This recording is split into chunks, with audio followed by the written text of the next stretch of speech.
Bonjour à tous. Merci d'être venus si nombreux et plein d'appétit, j'imagine, pour ce congrès que nous entamons. Donc, première session simultanément avec d'autres sur le thème de l'innovation en bibliothèque. Et on commence très fort parce que on a fait un choix peut-être un peu étrange ou alors rassurant d'aborder la question de l'innovation avec la première session sur les collections. Alors qu'on entend beaucoup et on lit beaucoup que les missions des bibliothèques ne sont plus axées essentiellement sur les collections, qu'on glisse des fonds vers les services, avec un rôle social des bibliothèques qui devient de plus en plus prédominant. Donc c'est un petit peu ça la gageure, c'est comment peut-on parler encore d'innovation autour des collections en 2016. Donc pour essayer de répondre à cela, nous avons 3 intervenants aujourd'hui, 3 professionnels qui vont vous apporter des éclairages différents.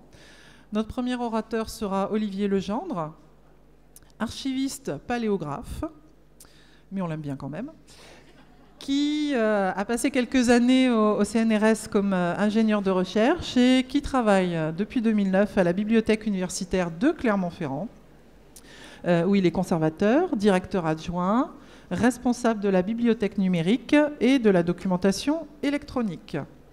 Il y développe des services web, il négocie avec les éditeurs au sein du consortium Couperin. Il publie aussi le blog Alambic numérique et il est en train actuellement de coordonner un ouvrage sur les humanités numériques. Donc Olivier Legendre, il va aborder pour nous l'aspect innovation autour des collections au sein, plus particulièrement, des bibliothèques universitaires. Ensuite, je passerai la parole à Nicolas Benon, qui est conservateur de bibliothèque, consultant formateur, qui travaille actuellement à la Bibliothèque publique d'information à Paris, où il est responsable du service Arts et Littérature.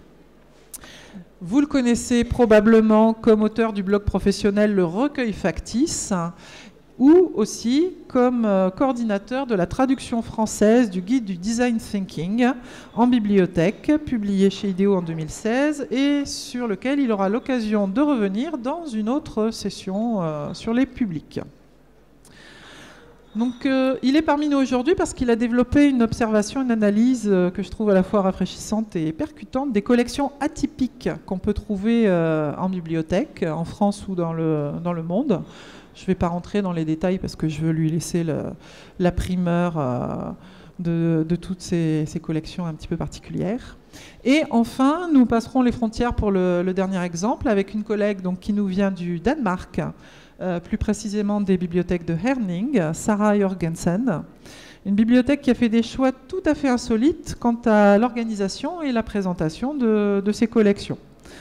Donc Sarah est responsable du développement du réseau des bibliothèques et elle va revenir avec nous sur leur projet de service.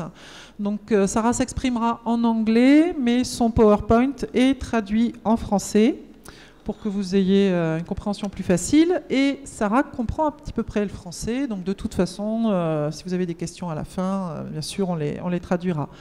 Donc chacun des intervenants a 20 minutes pour faire sa présentation, 20 minutes au-delà de lesquelles je les frappe violemment avec le micro. Comme il y en a plusieurs, ça ne sera pas grave si je les casse.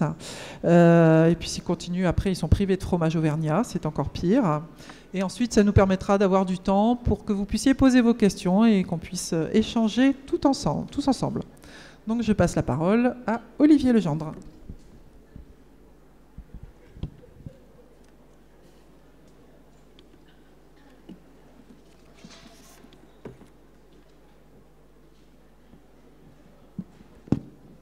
Merci beaucoup.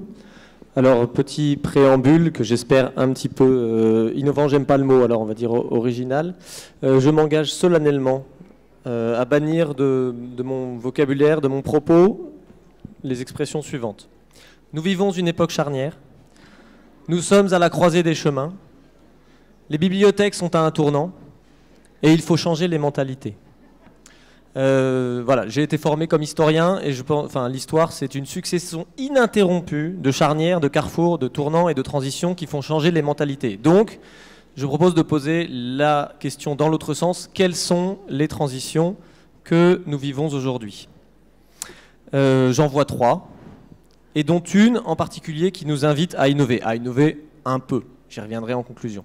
3 faits importants qui nous ont poussés en BU à innover du côté des collections. 3 transitions concomitantes que l'on peut décider soit de combattre, soit d'aider, et 3 changements dont un en particulier nous pousse à aller vers des activités nouvelles. Mais je commence, comme dans tout bon exposé, par la situation initiale, en l'an 2000, âge reculé, donc dans mon carton, sur mon rayon, qui mettons, en simplifié, donc des collections imprimées, acquises, signalées, exposées, communiquées. Mais ça, c'était au siècle dernier. Depuis, nous avons vu venir, reçu sur la tête, subi, accueilli une première transition. La première transition qui est survenue, c'est celle de l'imprimé vers l'électronique. Alors, cette transition-là, en bibliothèque universitaire, elle est presque déjà derrière nous. En 10 ans, nos dépenses électroniques sont devenues écrasantes. Je pense que l'écrasement est assez bien signifié par ce que vous voyez ici, puisque les dépenses électroniques sont en violet et les dépenses imprimées en vert. Donc aujourd'hui, nous achetons presque exclusivement de la documentation électronique. Presque. Donc avec 3 nuances quand même.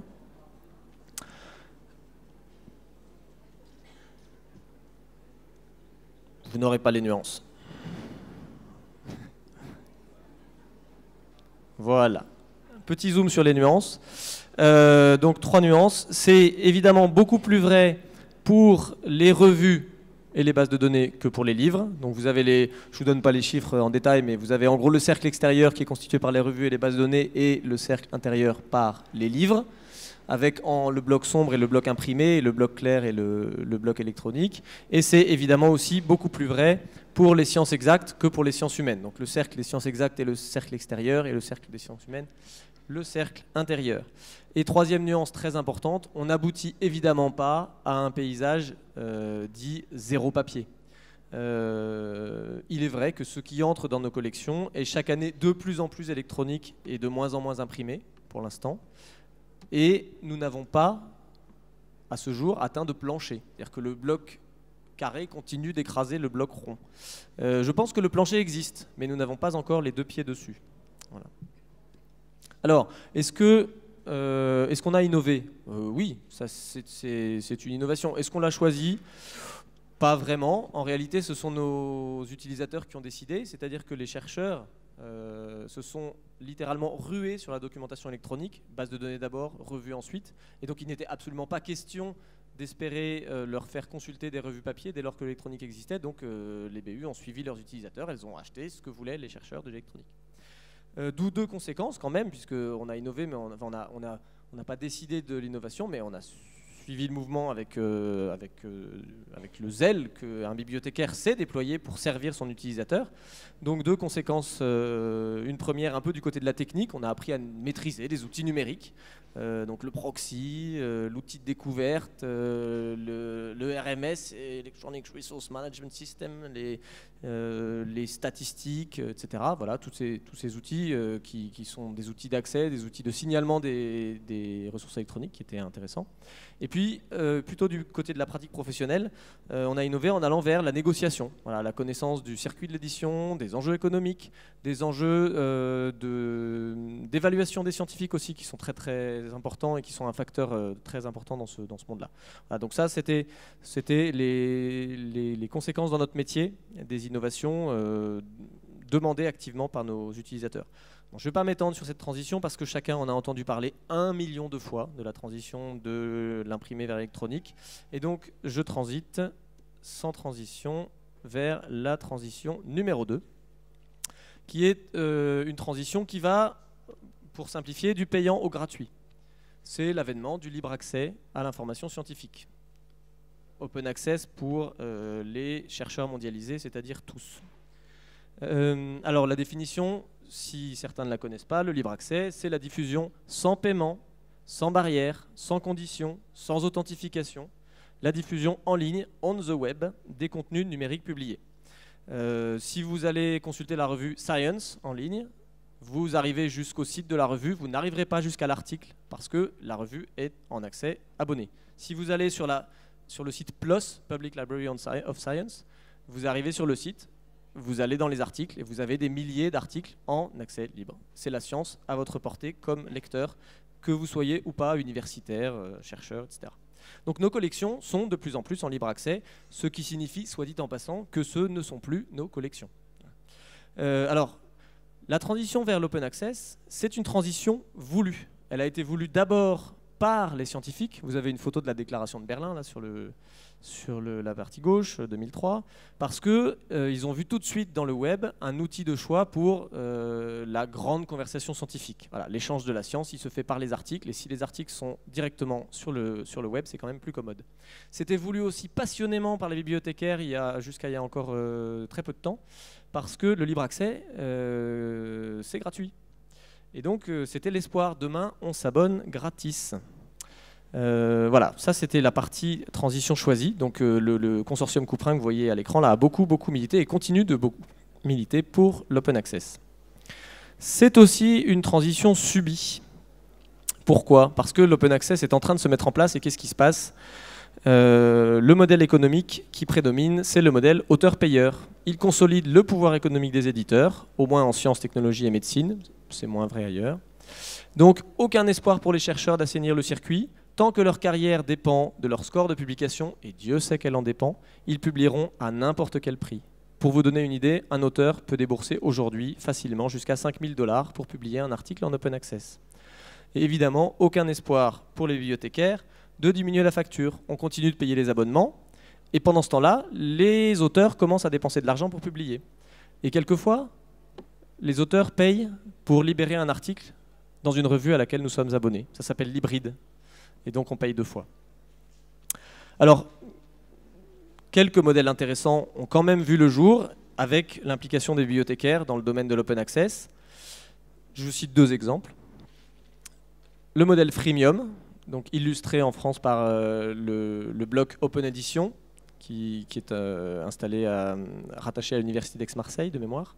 Donc les bibliothèques s'abonnent à des revues et ces revues sont en libre accès.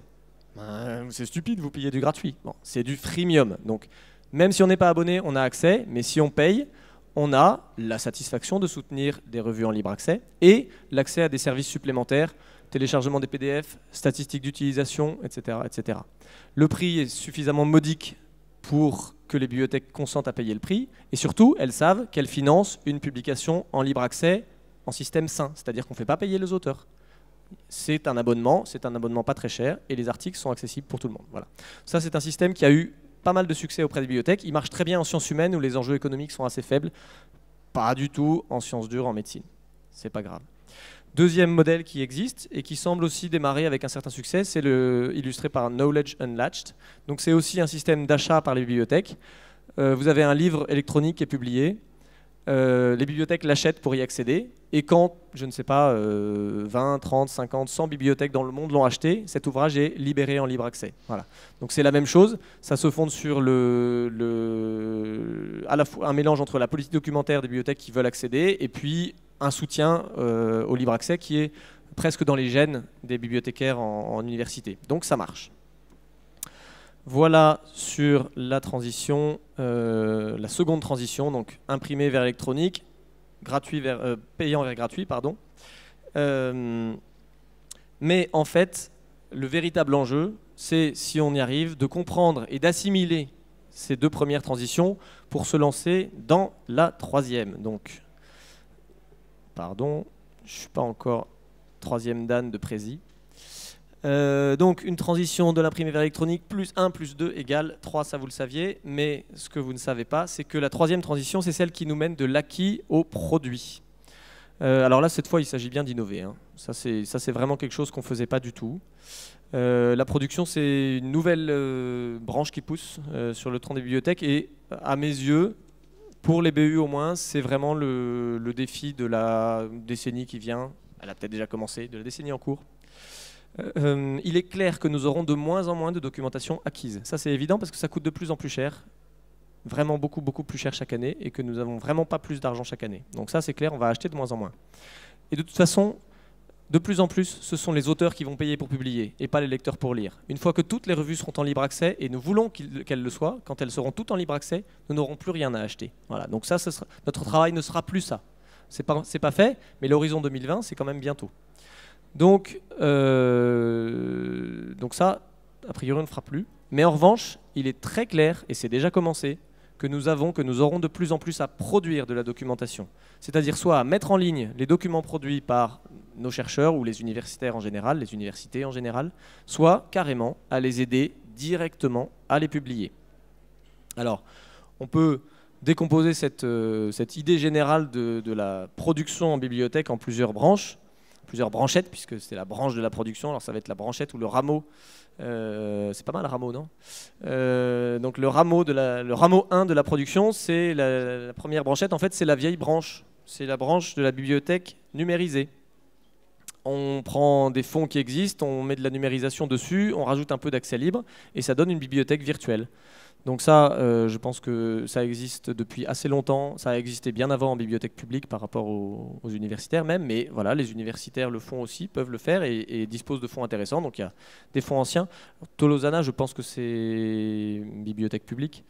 Voilà, à Clermont, on a mis en ligne par exemple les carnets du géologue Philippe Glangeau. Voilà, ce sont des travaux scientifiques du siècle dernier, intéressants pour les géologues, intéressants pour les historiens de la science. Donc ça a été mis en ligne sous forme de site web.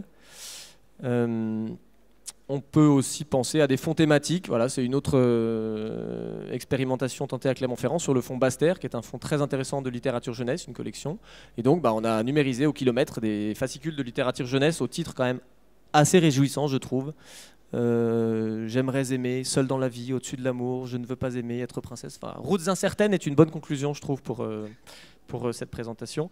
Mais voilà, donc vous avez une première branchette autour de la numérisation des fonds, qui est en fait notre façon de collaborer à, osons le mot, la grande bibliothèque virtuelle du futur. Il n'y a pas que Google qui peut le faire. Deuxième façon de travailler dans le domaine de la production, deuxième branchette, c'est celle des travaux universitaires, tout bêtement si j'ose dire. Alors ça a commencé il y a déjà quelques années avec la diffusion en ligne des thèses.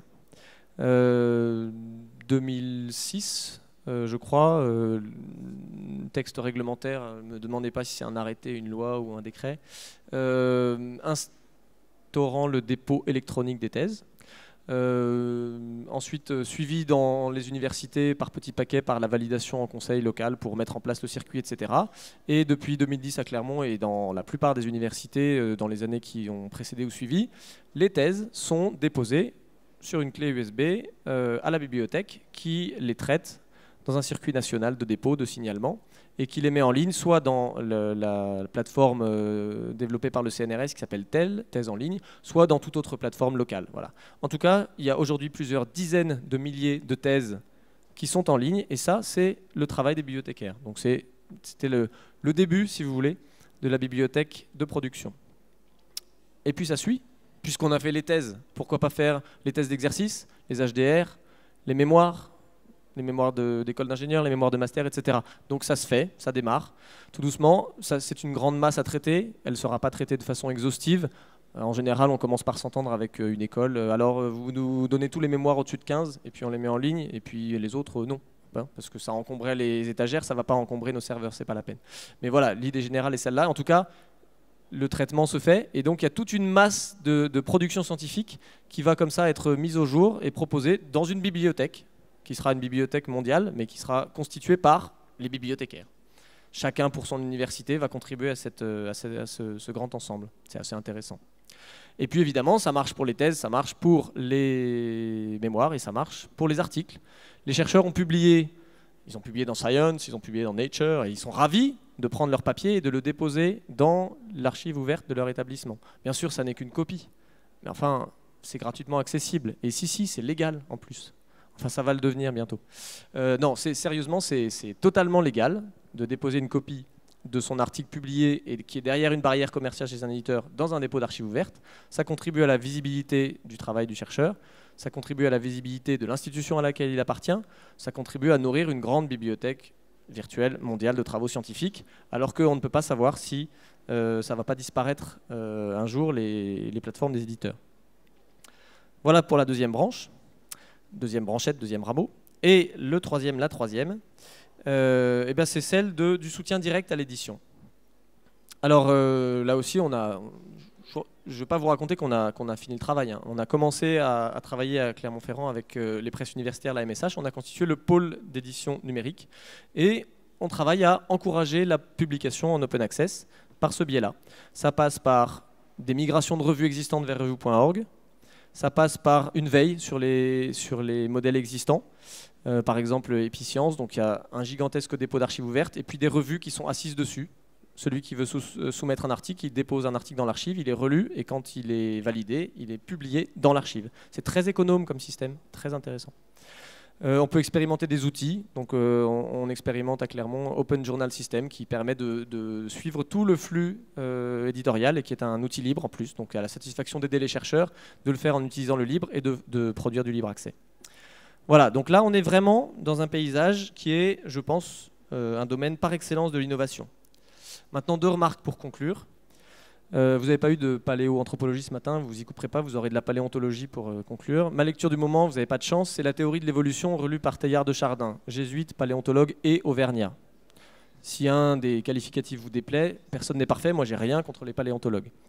Donc, appliqué aux bibliothèques, des mutations, des changements sont en train de se produire. Il y a des rameaux qui poussent et nous ne savons pas encore lesquels vont croître et lesquels vont dépérir. Ça fait rien, le temps est la gratte de lui-même, pour l'instant il faut tout essayer. Et toujours pour rester fidèle à mon darwinisme bibliothéconomique, les branches qui s'élanceront, on pourra toujours a posteriori en tracer l'origine dans la bibliothèque de toujours. Celle-ci, la bibliothèque Scriptorium, lieu d'édition, de conservation, de copie, de circulation et de consultation. En termes plus triviaux, on fait du neuf avec du vieux. Pour ce qui est des publications scientifiques, il y a un universitaire anglo-saxon qui a expliqué qu'avec le nouveau système, on cherche vraiment à restaurer les presses universitaires. Et sérieusement, quand on numérise un livre pour le mettre en ligne, qu'est-ce qu'on fait à part du travail de copiste? Donc c'est plus qu'une boutade. Je crois beaucoup à l'innovation en tant que démarche expérimentale et assez courageuse. Mais je pense que l'innovation réussie, c'est celle qui nous fait devenir ce que nous sommes. Merci.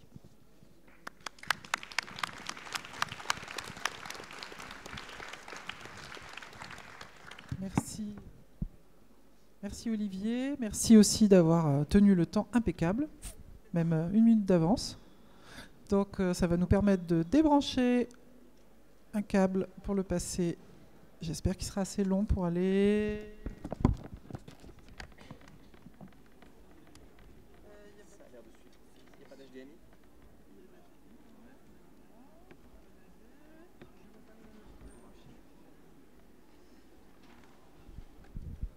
On innove aussi dans les présentations.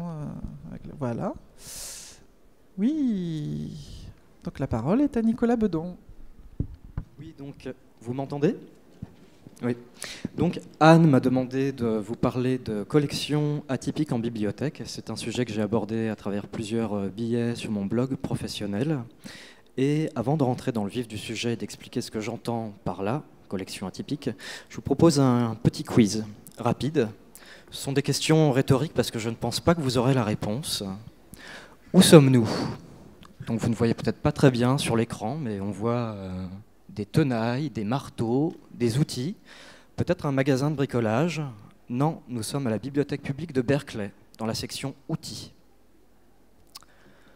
Deuxième quiz, où sommes-nous? On voit une machine à coudre, des jouets, divers produits, peut-être un hypermarché, une grande surface. Non, nous sommes à la bibliothèque publique de Sacramento et plus précisément dans la section Library of Things, bibliothèque de choses. Une dernière image, où sommes-nous? Des instruments de musique, des gens qui jouent, un conservatoire de musique. Non, la bibliothèque publique de Cherbourg. Donc un exemple français pour finir. Vous commencez peut-être à voir ce que j'entends par collection atypique, les outils, les instruments de musique, les machines à coudre. C'est... Quand on les propose en bibliothèque, sous forme de collection et d'objets qu'on peut prêter, ce sont ce que j'appelle des collections atypiques. Dans un premier temps, ces collections, on peut les définir de façon purement négative, comme autre chose que des livres. Ça, c'est quelque chose qu'on fait depuis longtemps en bibliothèque, en proposant des CD, des DVD, enfin bref, d'autres supports que le livre. Ces collections atypiques, c'est également autre chose que des documents. Ça, c'est un petit peu plus rare en bibliothèque. Néanmoins, on trouve aussi depuis longtemps des jeux dans les ludothèques, des jeux physiques, des jeux vidéo. Et ça, c'est un petit peu plus innovant, c'est un petit peu plus rare de trouver des objets et des collections qui ne concernent pas des produits culturels, comme les machines à coudre, les marteaux ou les tenailles qui sont prêtés dans certaines bibliothèques nord-américaines. Alors tout ça, on en retrouve des antécédents dans les bibliothèques, notamment les bibliothèques françaises, à travers les collections patrimoniales, où l'on retrouve depuis longtemps des objets comme des monnaies, des médailles, des instruments de chirurgie, des œuvres d'art. Les ludothèques, les artothèques permettent également, depuis les années 60 et 70, d'emprunter des objets. Et puis il y a un autre ancêtre de ces collections atypiques, c'est tout simplement le prêt sur place de petits matériels de type lunettes, loupes, lutrins, voire matériel informatique aujourd'hui. Donc voilà une définition purement négative de ce que j'appelle collection atypique. Si j'essaye d'être un petit peu plus détaillé et de distinguer des grandes catégories, je vous propose ces 5 catégories-là. Les collections atypiques en bibliothèque, c'est d'abord des outils de bricolage. Ce sont ensuite des instruments de musique, du matériel informatique et électronique, des graines. Vous avez sans doute déjà vu en France des grainothèques. C'est un service et un type de collection qui est beaucoup plus développé aux États-Unis. J'en redirai un mot un petit peu plus loin dans ma présentation. Et puis, les collections atypiques, c'est toutes sortes d'autres choses. On peut carrément faire un inventaire à l'après-vert. J'ai remis dans ma présentation une infographie qu'on retrouve en ligne et qui récapitule un certain nombre d'objets qui sont prêtés dans les bibliothèques, notamment américaines. J'énumère rapidement de quoi il s'agit. Des télescopes, des machines à coudre, on l'a vu, des aiguilles à tricoter, des moules à gâteaux, un fond vert pour des incrustations vidéo, des spots internet mobiles à New York, des consomètres, des drapeaux, un chien thérapeute, des costumes de Père Noël, etc. Bref, on prête beaucoup de choses diverses et variées en bibliothèque, et notamment dans les bibliothèques états-uniennes. C'est une mode et un mouvement de fond à l'heure actuelle. Ce que je vais essayer de vous démontrer dans ma présentation, c'est qu'au-delà de la dimension anecdotique et folklorique de ce type de collection, il y a derrière une démarche professionnelle et des missions précises que nos collègues américains essayent de remplir. Ce type d'offre est essentiellement développé dans les bibliothèques américaines, je l'ai dit plusieurs fois. On trouve néanmoins quelques équivalents dans les bibliothèques publiques françaises. Donc j'ai parlé des grainothèques. On trouve des grainothèques maintenant dans de nombreuses bibliothèques françaises.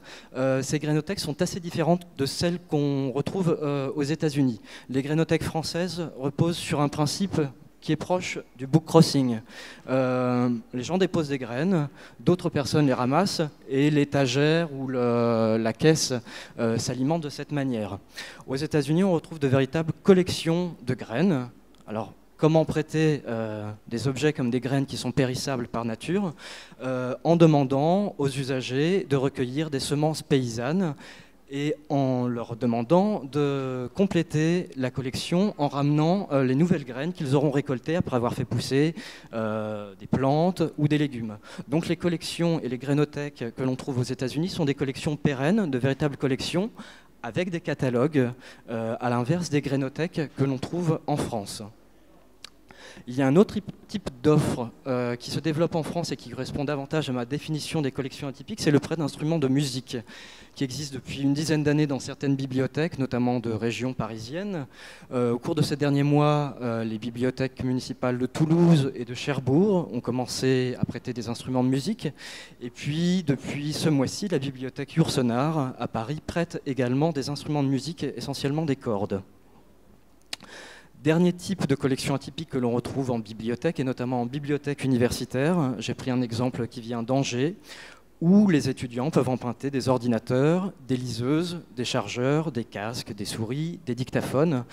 Et là, on retrouve davantage un type d'offre qui s'inscrit dans ces services que j'ai évoqués au début de ma présentation, près de petits matériels. Non, finalement, la démarche française est relativement éloignée de ce qu'on trouve aux États-Unis, où les bibliothèques proposent de véritables collections d'objets avec catalogue, avec un système d'emprunt, avec inscription de l'objet emprunté sur la carte et restitution. Bref, un système totalement équivalent à celui qui est proposé pour emprunter des livres. Est-ce un phénomène proprement anglo-saxon ? D'une certaine manière, oui, dans la mesure où il s'inscrit dans une tradition ancienne. La bibliothèque de Grosse-Pointe prête des outils depuis 1943, donc depuis plusieurs décennies. Et puis d'autre part, un certain nombre d'établissements ont construit une véritable culture, une identité professionnelle sur ce type de collection atypique. Je pense en particulier à la bibliothèque Ann Arbor, à la bibliothèque de Sacramento ou à la bibliothèque de Pima, qui propose une très très importante collection de graines à emprunter. Cette question des collections atypiques, c'est également une tendance assez forte dans le monde professionnel anglo-saxon. Moi, j'ai commencé à faire une veille sur cette thématique en suivant les articles qui étaient publiés sur ce sujet, à la fois dans la presse professionnelle, sur les blogs professionnels et dans la presse généraliste. J'ai rapidement arrêté parce qu'il y a une très très grande production d'articles,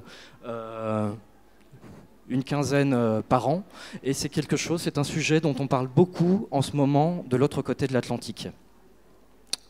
Ce prêt d'objets, on le retrouve également en dehors des bibliothèques, via un certain nombre d'associations qui s'inscrivent dans ce qu'on appelle l'économie du partage. Je vais citer quelques exemples qui sont, eux, français. La Cravate Solidaire, qui prête des cravates et plus généralement des costumes aux personnes qui passent des entretiens d'embauche et qui n'ont pas de costume chez elles. Les autocollants Pumpy Pumpy. C'est une initiative d'un groupe de designers suisses. Ce sont des autocollants qui représentent des objets qu'on peut avoir chez soi, au fond d'un placard, sous un lit qu'on n'utilise pas, comme des perceuses, un échiquier. Enfin, vous voyez les objets qui sont représentés sur ces images. On colle ces étiquettes sur sa boîte aux lettres et les voisins ou les personnes du quartier savent qu'on est prêt à prêter ce type d'objet. Un dernier exemple, les bricothèques, les lieux où l'on peut emprunter, donc à l'américaine, mais en général pas en bibliothèque, des outils pour bricoler chez soi sans avoir à investir dans une perceuse, dans un marteau ou dans un matériel éventuellement plus cher qui ne servira qu'une fois dans l'année, voire dans une vie. Pourquoi des collections atypiques ? Alors, c'est le sujet qui m'intéresse en fait, et c'est là où je voulais en venir. Les professionnels américains ont un discours assez construit pour justifier l'existence de ces collections. Première réponse basique d'une certaine manière, pour répondre à un besoin fort, notamment en temps de crise, de matériel éventuellement cher. Je donnais l'exemple des outils, du matériel de bricolage, qui sert finalement assez peu à l'échelle d'une vie. Deuxième finalité de ce type de collection, promouvoir l'économie circulaire et le développement durable. Autre argument, rematérialiser. Ces dernières années, dans le monde des bibliothèques, partout dans le monde, on a développé tout un ensemble de services numériques. Par ailleurs, la fréquentation des bibliothèques est en baisse assez régulière. Donc les offres numériques ne permettent pas de contrarier cette baisse de la fréquentation.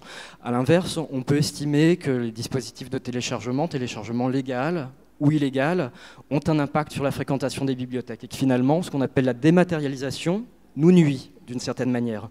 L'idée de ces collections atypiques, c'est de rematérialiser la bibliothèque.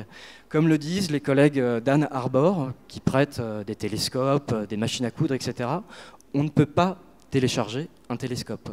Si on veut en avoir un, en emprunter un, en utiliser un, il faut avoir un objet physique, il faut aller le chercher quelque part, dans un endroit, un lieu qui existe matériellement.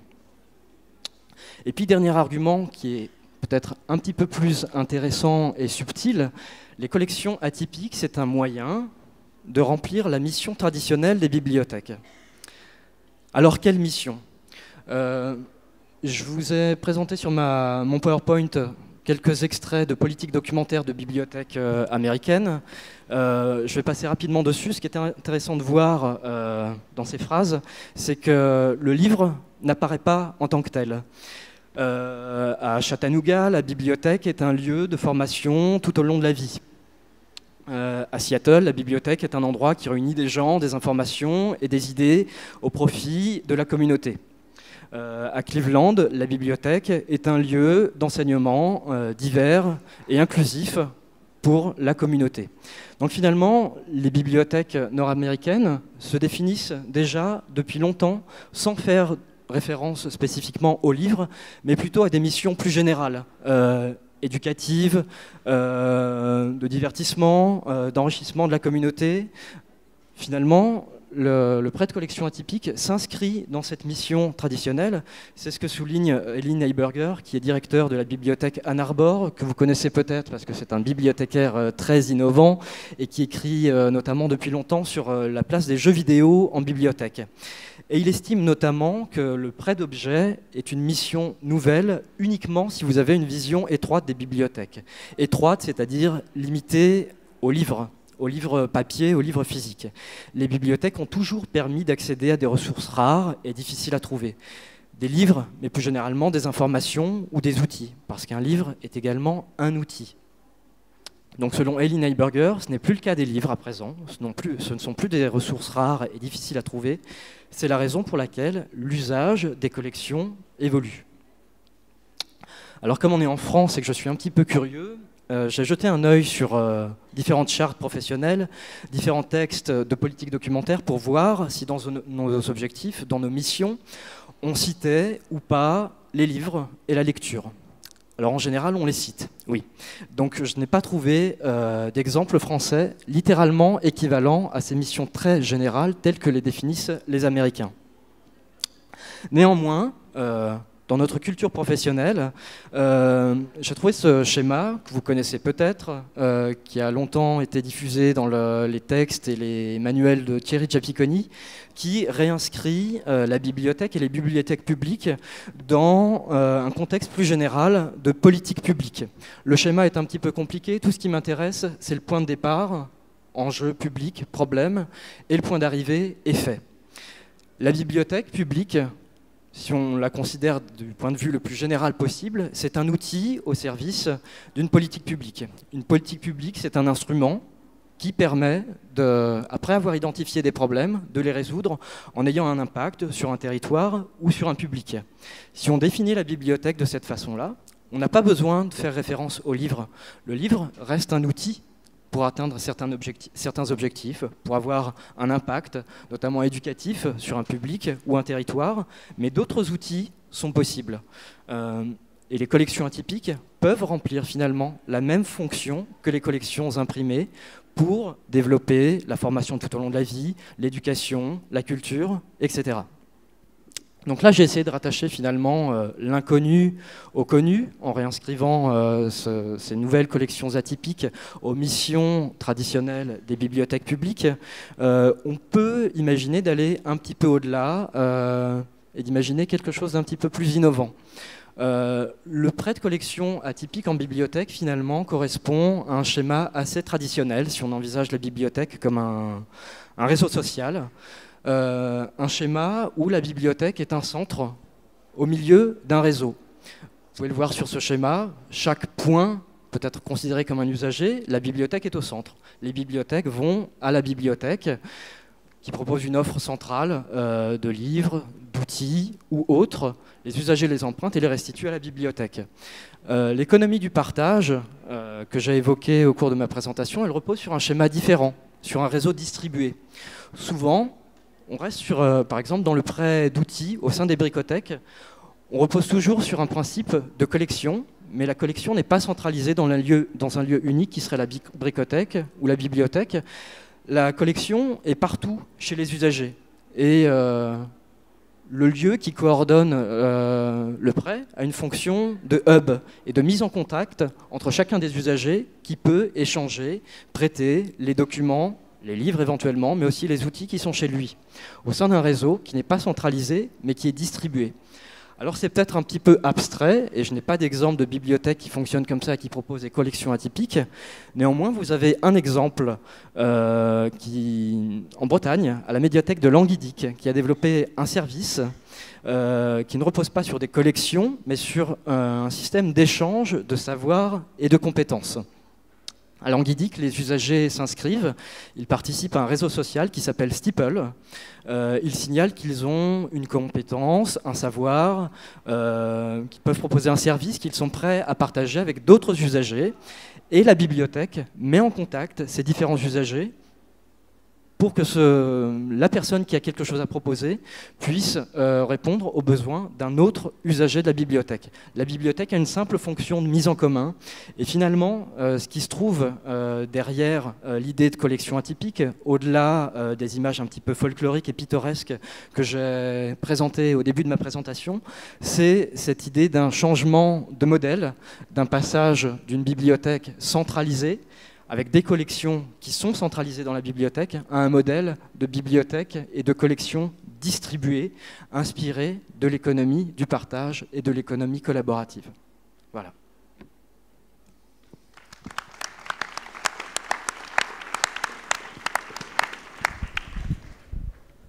J'aurais même pas besoin de leur taper dessus, c'est terrible. Merci beaucoup Nicolas. Très intéressant, on reviendra là-dessus après. On va peut-être permuter et on va laisser la parole à Sarah Jørgensen. Voilà. Oups, on va faire quelques dégâts en passant.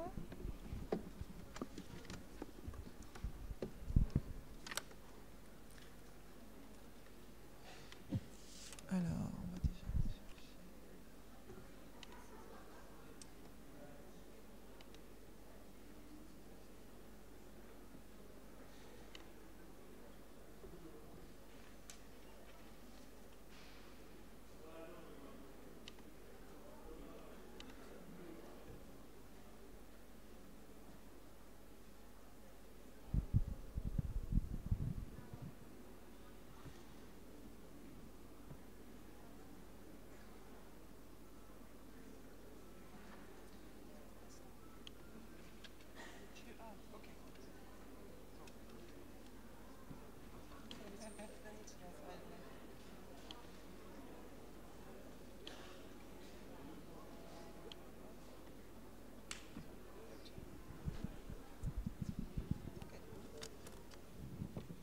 Voilà, merci beaucoup pour m'inviter à votre conférence. C'est un plaisir pour moi d'être ici. Mais malheureusement, je ne parle pas assez bien français pour faire une présentation. Donc, je vais parler en anglais. And I'll start by showing you a short video, a branding video that was made 2 years ago, so it's a bit old, but just to give you an impression of the library I come from.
That's my library. Now for the presentation.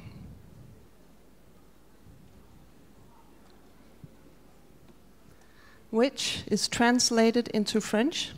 So I hope I'll be able to understand myself what is up here. Now, when talking to colleagues from other countries, it's often my impression that to better understand the content of what I'm going to talk about, it might be useful for you to know just a few facts on Danish public libraries and how they work. So I'll start by a few facts on Danish public libraries. Now, public libraries in Denmark are municipal institutions, and we have a law stating that in each municipality there should be a library, a public library, and that it should be free of charge to use. Public libraries are the most used cultural institution in Denmark. Nearly half the population is using the library at least once a year. And this is just an extract from the library law saying, well, you can read it in French, but it's paragraph 1 states the objective of the public libraries is to promote information, education, and cultural activity. So that is the objective for all public libraries in Denmark. Now, my library is called Herning Libraries and is situated in the western part of Denmark. We have a main library, and this is a fairly new library which opened 2 years ago, and the one you saw in the video. And then we have 5 branches. We serve both as a public library and a regional library. And we serve a population in the municipality of Herning of approximately 90,000 inhabitants. And the rest of the numbers you can read yourself. I've been invited here today to talk about innovation of our collection. But before starting to talk about our collection, I would like to start with talking about our vision and our strategy. Because for us, it all starts with our vision and strategy.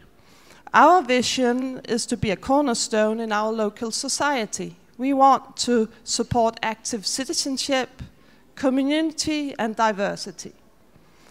And we have chosen 3 strategic areas, and we have chosen to form our organization around these 3 areas. In your libraries, you may have a children's services section or an adult section. We used to have that, but now we changed it, so we have 3 teams, 3 sections, one on learning. We have an edu team, we call it. One on making library events, that's the event team, and one team on promotion of library services, and we call it the expo team. And it's especially the last team that I'm going to talk about. For our collection, this means that we see the collection as a means to obtaining our vision. It's not a purpose in itself. I think for many librarians, the collection in itself is the purpose. But for us, the vision and the strategy is the purpose, and we should work with the collection to support the vision. In our case, this means that we have a strict focus on keeping the collection appealing, well-balanced and optimized to the needs of our users and the needs of the other libraries that we serve. And we have several means to doing this. One of them is what we call automatic scrapping. I don't know if that is, do you know that method here in France? I had some problems to translate, but I think it's désherbage, scrapping, you put off some... discharging of books, yes. We have a library system supporting an automatic discharging of books which haven't been lent out for 3 years. Moreover, we have what we call a floating collection, might also have been difficult to translate. collection flottante. Voila. This means that we don't buy materials for specific branches, or we buy materials for the entire library system. Each branch has its own profile, so when materials are coming to the library, they are being distributed to the branches depending on their profiles. For instance, a branch might have a profile, music profile, or children and families profile, and the branch with the families profile will receive more children books than the other ones. When a loaner requests a book, he or she will get it, and when he returns it to the branch, it stays there. So this means less logistics, and it means that the branch collections gradually will adapt to the needs of the users who live in that area. And plus, we can buy less library materials. We can save money.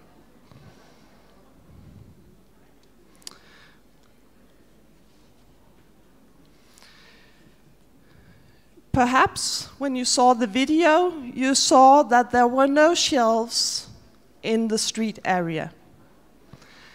That's because we find shelves very unattractive, very uninspiring. They are uninspiring to most library users.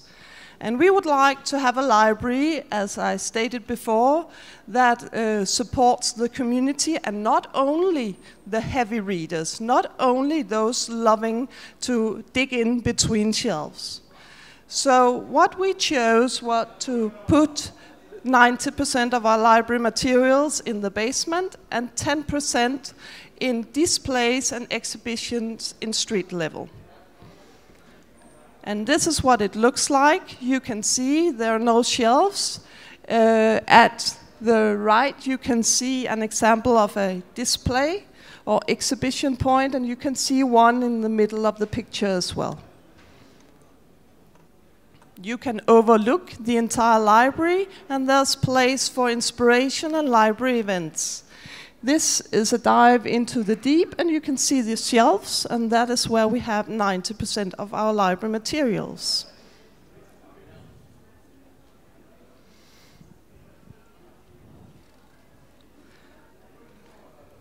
As I told you earlier, we have an expo team which is working with setting up displays and exhibitions point. And this expo team consists of 9 staff members, mostly librarians, and a shop dresser. And they have the responsibility of promoting both the physical and the digital collection. And this is done by 10 displays in the physical library, by screens and activities. And this is an example of a display. The picture is squeezed, so it's a bit smaller. But you can see each display has a theme, and the theme of this display is cakes. So the goal of this display is to sell library materials on the theme of baking. It's also the purpose of making library users curious and aware of library services, and overall it has a purpose of creating an experience when coming into a library that it's vivid and ever-changing and inspiring. And when passing by this display, you might want to just grab a book and go home and bake a cake yourself, even though you didn't come for that specifically. Setting up displays like this requires new competences. We have hired, as I said, a shop dresser, and this is Heidi standing right here setting up a display.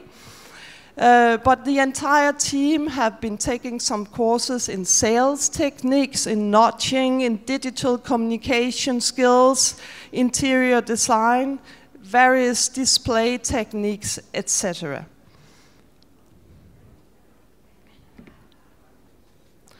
We often combine the physical and the digital displays, like you can see here, to create a more to enlarge the impact of the displays. Sometimes we have a theme running through the entire library, so all 10 displays and all screens will have the same theme to create a more massive experience. We are working with setting the librarian more on stage. Like you can see here, one of our librarians, Hanne, she is recommending these books. It's a very simple technique, but I often see library users standing by these shelves looking at what Hanne or one or other of my colleagues has to recommend. The Expo team also makes sales activities like this one. It's a foot bath. So it was, I think last summer, it was very hot. And they decided to invite people coming into the library to take a foot bath. And when they were sitting there, they gave them some magazines on health and beauty and whatever. And this was, of course, an occasion to tell people that the library has magazines like this to offer, and also in a digital form.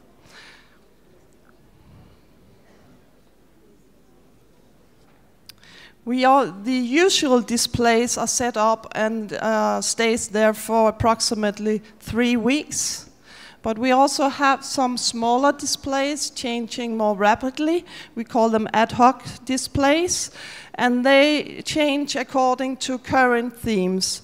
And I chose this picture because it was set up the day after the terrorist attack in Paris and was placed just in the middle of the entrance. A very simple, as you can see, display, but very effective in reminding people coming to the library what had happened in Paris just the day before.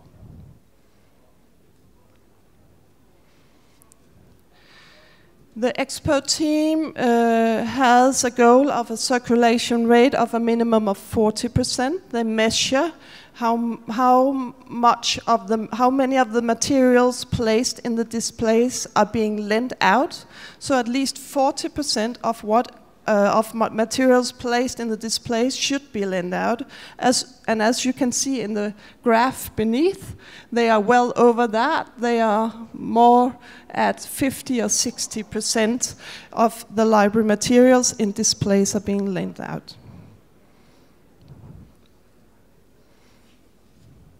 Last but not least, I would like to emphasize that we also do a lot on our digital collections. I've been talking a lot about the physical collection, but we have a large digital collection, and especially this year we have an even stronger focus on promoting our digital library resources.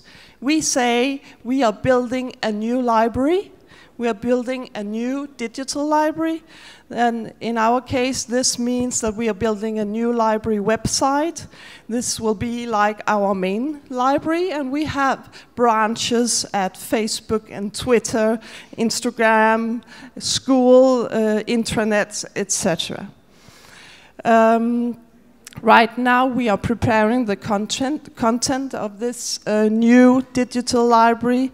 We are working with digital clubs, reading clubs, online learning sessions, how we can stream library events, etc. So I would just recommend that you keep up at our website, Facebook, Instagram, etc. So, merci beaucoup.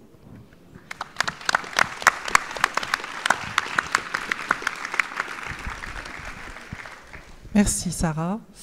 Bon, je crois qu'on a eu des intervenants qui ont été particulièrement efficaces et qui, je pense, auront donné matière à réfléchir.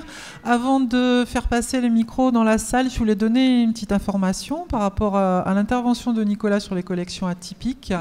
Si vous êtes intéressé plus particulièrement par le prêt d'instruments de musique en bibliothèque, sachez qu'à 16h45 cet après-midi, il y aura une session de nos collègues bibliothécaires musicaux de la CIM qui sera consacrée à l'innovation en musique en bibliothèque et qui devrait parler un petit peu de ça, pas que, mais entre autres. Voilà.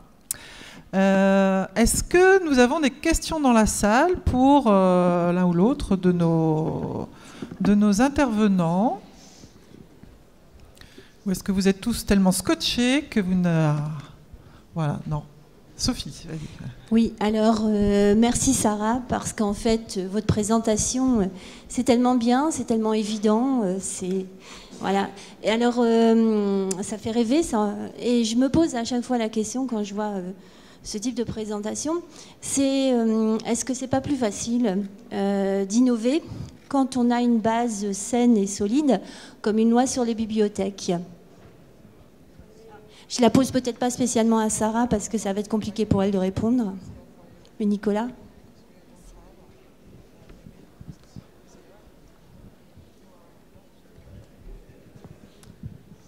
Okay. Well, you ask if it's easier for us to innovate like this because we have this law stating that we should have a library. C'est ça? Oui.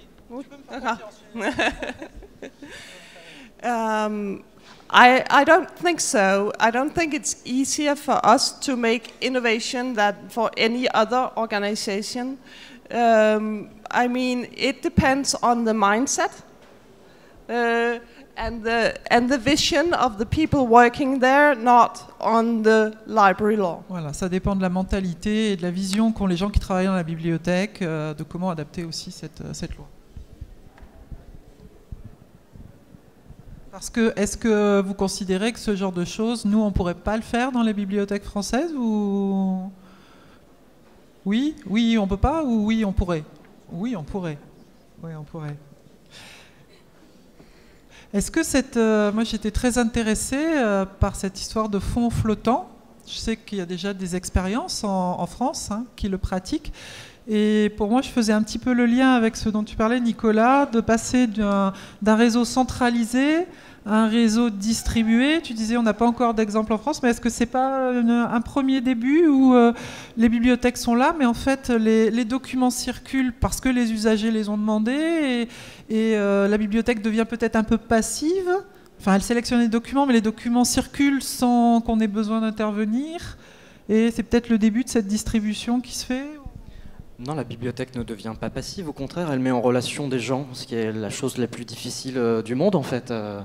Donc au contraire, dans ces modèles-là, la bibliothèque ou quelle que soit l'institution qui prend en charge le réseau est extrêmement active. Moi, ce qui m'a frappé dans la présentation de Sarah, c'est que finalement on retrouvait des choses assez similaires à ce sur quoi je voulais insister, c'est-à-dire l'idée que la bibliothèque n'est pas une fin en soi. Mais qu'elle poursuit un objectif, qu'elle a une mission, une stratégie.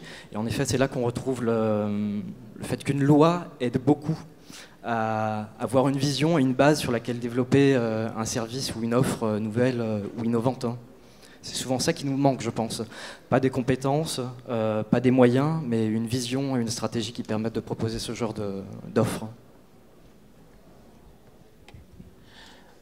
Bonjour, vous parliez de désherbage automatique. Quels sont les critères que vous avez en place? Merci.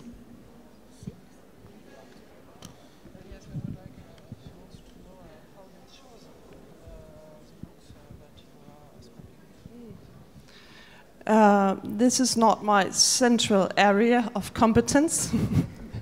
But as far as I know, when the system, when we get notice that a book hasn't been lent out for 3 years, it is being found on the shelves, and one of our librarians go through the book and decides whether it still has value for the public or for other libraries. And I asked her how many books go back. How many are discharged? And she said about half the books are discharged and half go back on the shelves. And what happens in the library system is that it gives us a list of books or other materials that haven't been lent out for 3 years. And when the librarian receives them, they get like a loan. So if they go back on the shelves, we won't see these materials for another 3 years. So we don't have to look for them every month or so after that. We decide once every 3 years if this material should still be in stock. Vous avez à peu près compris, donc ça part effectivement des statistiques des livres qui ne sont pas sortis depuis 3 ans, et il y a quand même un examen humain après pour voir si ils conservent quand même le document, à quel endroit il va être conservé, et tous les 3 ans, du coup, ils se posent la question, ça reste ou ça dégage. Oui, pour Sarah aussi. Sur la promotion des collections, sur toutes les actions de présentation, la rapidité, etc. Je pense que ça se fait plus ou moins dans toutes les bibliothèques, peut-être plus facilement dans les petites structures que dans les grandes. Ce qui m'a surpris davantage, c'est l'organisation du personnel et la coupure en 3 pôles qui n'ont rien à voir avec l'organisation du personnel, je trouve, dans nos bibliothèques, où on reste encore le personnel jeunesse, le personnel adulte et le personnel musique, encore souvent. Je vois que M. Bedon n'est pas d'accord, mais c'est quand même ce que je vois le plus souvent dans les bibliothèques autour de moi.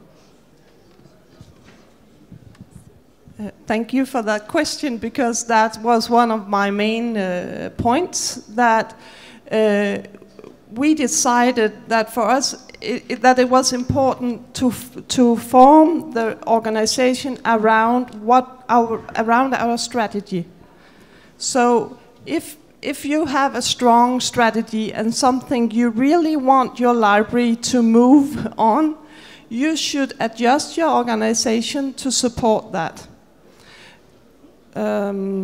So one of our main areas was that we wanted to promote and inspire, promote our collection and inspire library users to bring home more books and more CDs and DVDs, etc. So that was a main activity for us. So we chose to form an organization, an entire team on that task, instead of children, adult, music, etc. Il y a un terme que j'ai eu beaucoup de mal à traduire dans ta présentation, c'était le terme nudging, que je ne connaissais pas. Je ne sais pas si ça vous paraissait familier. Et je ne l'ai pas traduit parce qu'apparemment c'est un terme issu du marketing. Il n'y a pas de traduction littérale en français, mais il s'agit d'organiser un petit peu l'environnement pour conduire un peu le public ou les clients vers le meilleur choix possible. Donc ça, c'est une compétence que les bibliothécaires n'ont pas forcément de façon très formelle. Comment vous travaillez ce nudging? We have made several courses for our librarians. Not just, as I told you, we are a regional library, so we make library education for all libraries in our region. And we have had educational activities concerning sales technique and notching and interior design, etc. So yes, that is not a typical competence of a librarian. And in our case, we have chosen to upgrade the competences of our librarians, of the 9 librarians in that team, to work specifically with that. And then we have hired a shop dresser, a window dresser, to further the competences around that theme. Donc voilà, maintenant il faut recruter des étalagistes, hein, vous avez compris. Alors, nous avons une question devant, la dame qui était... Ah, je n'ai pas suivi, le micro. Oui, oui. Encore une question pour Sarah Jorgensen. Pour justement le recrutement et les formations des équipes, est-ce que, à part cet étalagiste, si j'ai bien compris, qui fait pas partie intégrante de l'équipe, mais qui vient de façon ponctuelle, est-ce qu'il y a d'autres types de profils un peu atypiques dans les équipes? Je pense à l'équipe éducative. Voilà, est-ce qu'il y a des... J'ai vu que dans des IDEA Stores en Grande-Bretagne, il y avait aussi des personnels qui étaient plutôt des gens qui travaillaient dans l'accueil. spécifiquement et pas dans les bibliothèques. Est-ce que vous avez ce genre de profil un peu atypique aussi dans votre bibliothèque? We have all sorts of people working in our library. We have librarians, but I think the last 10 people we have hired have another education. So we have 2 journalists and a window dresser, one who has a degree in literature, one who has a degree in marketing. So we have various list of education and competences represented in our library, and we find that this is it's essential for us to be able to develop and be the kind of library we want to be, is that we have all sorts of competences and not only librarians. We still need librarians, but we also need other kinds of competences. Yes, I have a question too, because when we started the discussion, it was about is it easier, and I kind of think it's easier once it's done. But at some point, you decided to change your structure, and so was it hard? When was it done? And that's. I think it's a year-long journey. It has taken several years to come to today, to this, and we haven't finished. I think that that when we were to make this new main library that I showed you, we had to rethink a lot of what we did. We had to rethink our strategy, our organization, the way we were working with service, etc., etc. And that opportunity of building a new library gave a massive lift to all of this. But we had been working on it for several years up until then. So I think my answer will still be that if you have the vision and the strategy, you just need to keep moving in the right direction. And perhaps the steps will be small in the beginning, but at some point you can maybe get an opportunity to make like a huge leap, like an opportunity of building a new library, or just create your own opportunity, create a new organization or something else. Mon anglais n'étant pas parfait, peut-être que ma réponse vient d'être donnée, mais je repose la question. À propos des rayonnages non attractifs, si j'ai bien compris, 10% sont en libre accès au rez-de-chaussée et les 90% sont en libre accès ou non. Et est-ce que l'architecture a donc été prévue dès le départ pour ce type de fonctionnement, ou le fonctionnement a été adapté à l'architecture ?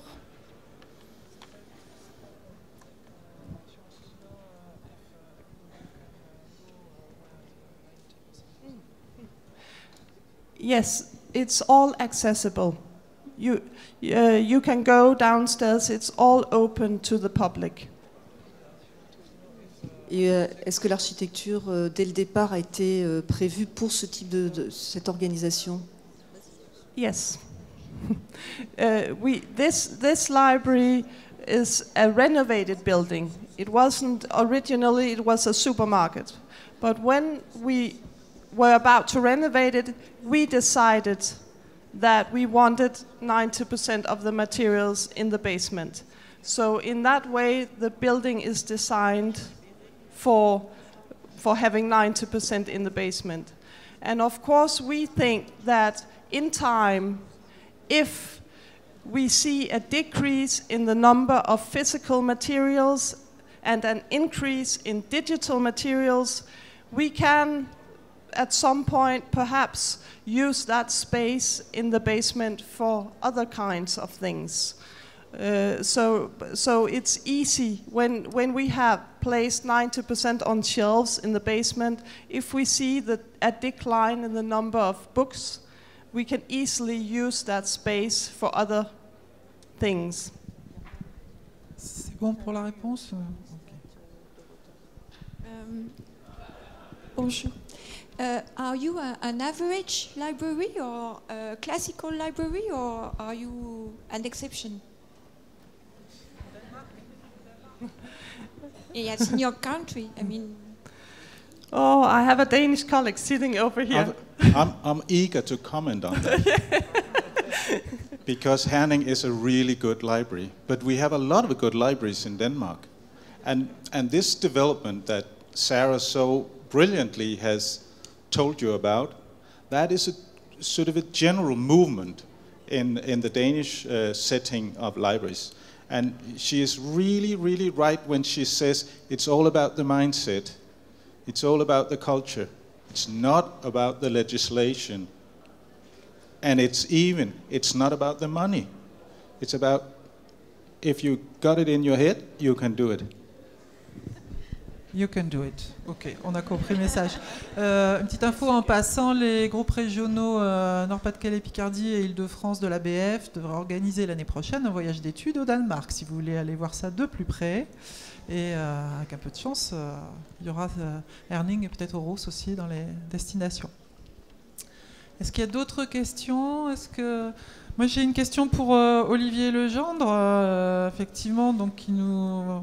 Ça a un peu présenté l'évolution, l'innovation avec le bibliothécaire qui devient producteur aussi, mais est-ce que ça ne fait pas un peu peur aux producteurs traditionnels que sont les éditeurs, choses comme ça, si la bibliothèque produit un peu, et est-ce qu'on ne chante pas un acteur? Enfin, comment tu vois un petit peu le paysage par la suite?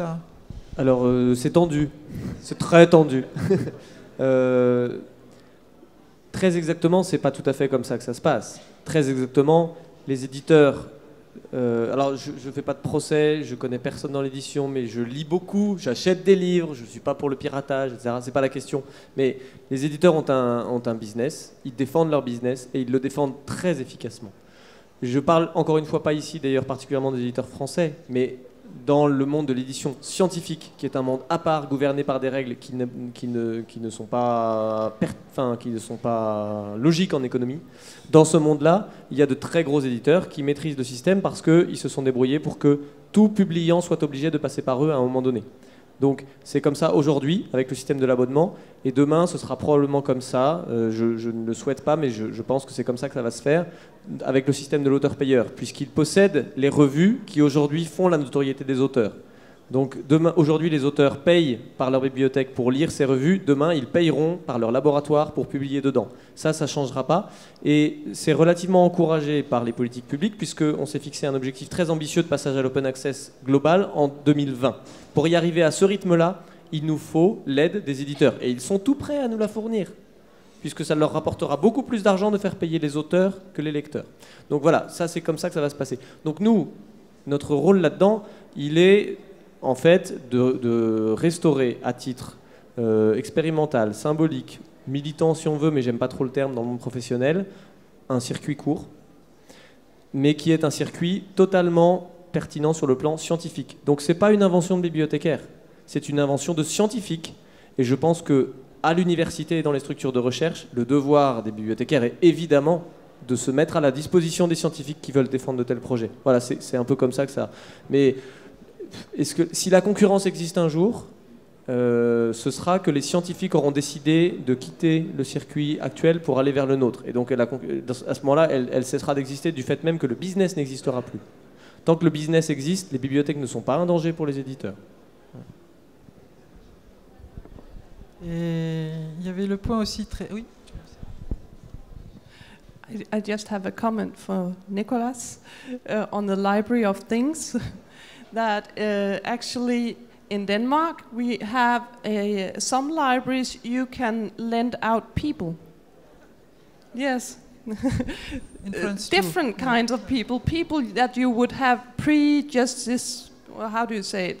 That people that you would like to meet, but you think you have some questions for, like an immigrant or a person with a different opinion than yourself, or so forth.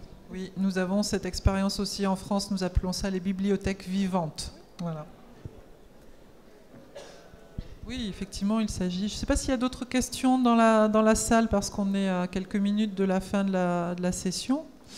Donc on aura vu effectivement que ces innovations autour des collections, elles sont forcément elles ont des répercussions très fortes sur nos propres compétences, puisque entre le bibliothécaire producteur, le bibliothécaire étalagiste, vendeur, et puis toute cette question de rematérialisation des collections, on a à la fois l'impression d'un mouvement innovant et puis aussi d'un mouvement un peu cyclique, où on revient vers un peu des fondamentaux qu'on croyait peut-être un peu disparus et qui reviennent.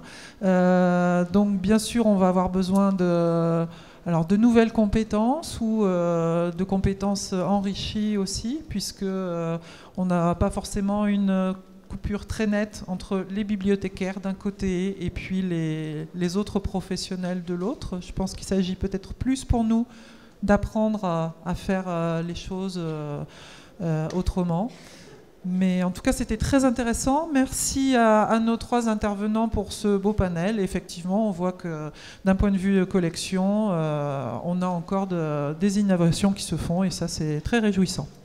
Merci de votre présence. La session sera diffusée aussi en vidéo ultérieurement sur le site internet de l'ABF. Nous vous souhaitons une bonne suite de congrès.